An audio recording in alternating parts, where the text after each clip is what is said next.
2 Samuel 22, verse 41 says, "You have also given me the necks of my enemies, so that I destroyed those who hated me." In this verse, David praises God for giving him victory over his enemies. He recognizes that his strength and success come from the Lord, not from his own power.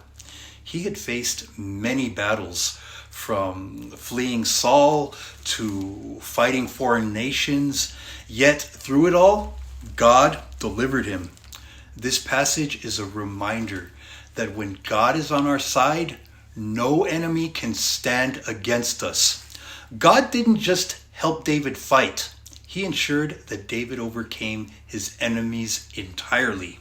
This wasn't a partial deliverance, but it was a total triumph. For us today, our battles may not be against physical enemies, but we still face opposition, spiritual warfare, trials, temptations, and obstacles that try to hinder our faith. Just as God gave David victory, he empowers us to overcome whatever stands in our way. When we trust in the Lord, he fights for us and leads us to victory.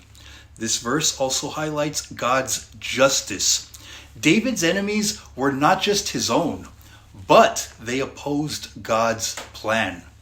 When we walk in obedience, we can trust that God will deal with those who rise against us, whether they are seen or unseen.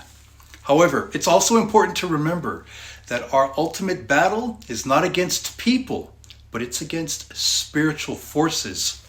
Our victory comes through Christ, who has already conquered sin, death, and every power of darkness. So if you're feeling overwhelmed by challenges, remember this truth. God is your defender. The same God who strengthened David will strengthen you. Keep your faith in him, and he will lead you to victory in his perfect way. And never forget, the Lord is your light and your salvation. Whom shall you fear?